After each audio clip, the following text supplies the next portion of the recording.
We have Public Information Officer and Patrolman with Cape Girardeau Police Department, Bobby Newton, here to join me now, just to kind of go through what happened in Cape, because there are rumors flying all over the place that the Chinese restaurant is gone and the roof fell off of a dentist clinic. I mean, people are saying all kinds of stuff. I'm just going to come get it from the horse's mouth. Hi, Bobby. Good morning, Fawn. We had a mess, though, didn't we? Yes, ma'am. Yeah, it was an exciting night, to say the least. I do want to report first and foremost that there were no injuries reported in Cape, so that is a good thing. Most of the heavily impacted areas was the south side of Cape, along with the downtown area. The roof that everybody is referring to would be the drive-through roof of the credit union over on Cape Center Drive. That did come loose and was in the middle of Kings Highway last night, so we had Kings Highway shut down for quite a few hours. Crews came out and got that cleaned up and cleared out of the way. Cape Center Drive, I believe, is still shut down at the moment, just because of the power lines that are down there. But Kings Highway, once they got that cleared, it did reopen. So okay, so did we have damage to any homes on the south side of Cape other than trees falling down? They're still assessing the damage, but I believe there were some decks that trees fell on, and I believe there may have been a couple of houses that trees had fallen on as well. But that's about the extent of the damage that I'm aware of. Yeah, and to us that sounds minimal considering what could have happened, because I think that thing just kind of bounced over Menards and Walmart and hit that part of Cape, because that was a straight line. And it was huge. Yeah, it was a large, system that moved through. And like I said, they're still, now that we have daylight, they're, assessing the damage more. It's easier to see in the daylight than what it is in the dark, obviously. So I'm sure there'll be more reports of damage that will be coming in. But right now, like I said, there's no injuries, and the damage is on the south side of Cape and then the downtown area. Right. And, it's a very big deal to everybody who lost a deck or had a tree fall on their house. We're not saying that that's not a big deal, because anything that happens to you is a very, very big deal. I don't care who you are. Absolutely. Those things are replaceable, though. That's the main thing. Is all that is replaceable. So we're fortunate that, like I said, there were no injuries reported or anything like that in the city there. Mm-hmm. And I'm telling you right now, I cannot keep up with the messages. I have probably 18,000 messages coming in asking me questions about, what about this road? What about that road? I'm like, I literally don't know. I don't think anybody knows right now. Yeah, like I said, they're still out assessing it, but I believe most all the roads are back open in Cape. There may be a few side roads that they have not gotten to yet as far as power lines down. So just as a caution and a reminder, if you do come across a roadway that has a power line down, do not cross it. Call us, report it. I believe we've got all of them marked as far as barricades go. So pay attention to the barricades. Don't go around them. And if you come across something, give us a call.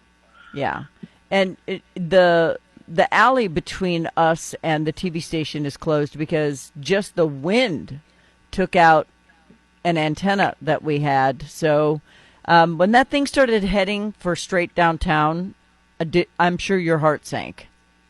Yeah. I was watching it on TV, just like most everybody else was. I was off duty at the time. I had my radio on, so I was listening to traffic and all that. But then as soon as it passed through, I knew where I had to go, so I went to work. Oh, my goodness, yeah. So I'm sure that people were frantic and not knowing what to do, but that's the part that upsets me, is that people don't know what to do. After this many years of living in Tornado Alley, you should actually know what you're going to do. Yeah, and make that plan with your kids, too. Make sure they're aware of, hey, this is what we're going to do. We're all going to be safe. This is where we need to go. And have that plan and practice it. We stress that a lot, to our younger generation at the schools and things like that when we speak to them. we want them to not be afraid, but have a plan, you know. Well, I don't know where they put them in schools these days. I'm not sure. Did they still line them in the hallway and put their hands over their heads? Because, I mean, that really doesn't seem safe to me, but there's a lot of kids. They're not all going to fit in the bathroom. Right. Our schools are built to withstand a lot, as you know. So it's a safe place for the kids to be. I know yesterday a lot of the schools let out early ahead of the storm, which I think was a great call. Yeah. You know, so I was happy to pick them up at noon instead of waiting until 4:00 when everything was already here. You know, right. That was fun for me. Now, I do know that people are going to continue to call in to 911 for every little tiny thing, but they need to remember that's just for emergencies. Yes, yeah. Call 911 emergencies only. I think we're going to experience some flooding over the next, couple days. They're calling for some more heavy rain. If you see water over the roadway, contact our non-emergency line. Report it. If you are trapped in floodwater, call 911. If your vehicle's stuck in floodwater, you can't get out, the water's rising around your home, whatever the case may be, if it's an emergency, call 911. But if it's just water starting to cross the roadway, call our non-emergency line, let us know, and we can get the street department out there to set up barricades. Yeah. Don't try to cross it. It does not take much water to, one, wash a vehicle off the road, and two, to wash the road away. And you may think there's a road there until you start across it, and it's gone. So yeah. Well, it's when I first moved here and the roads flooded, it was crazy, absolutely crazy, because I was like, all the roads are flooded. How am I supposed to get home? So I called y'all, and the dispatcher said, that's kind of normal for here. You're just going to have to find a higher road. And I was like, wow, that's normal for here. The water's up over the curb where I work, and that's normal for here.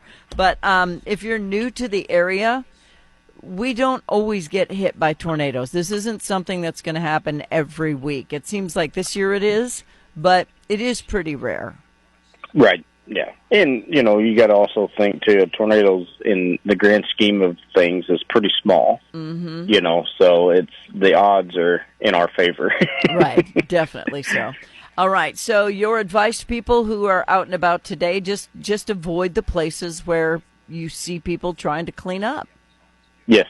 Yeah. Give them room to work. I mean, we don't want a lot of people out driving around, taking pictures and, sightseeing. Give them time to get the area cleaned up, cleared up, things like that, assess the damage. Just pay attention to what you're approaching. Yeah. And if you want to help, then help. Don't go in there and become part of the problem. Right. All right. Bobby, thank you. All right. Thank you very much, Fawn. Bye-bye.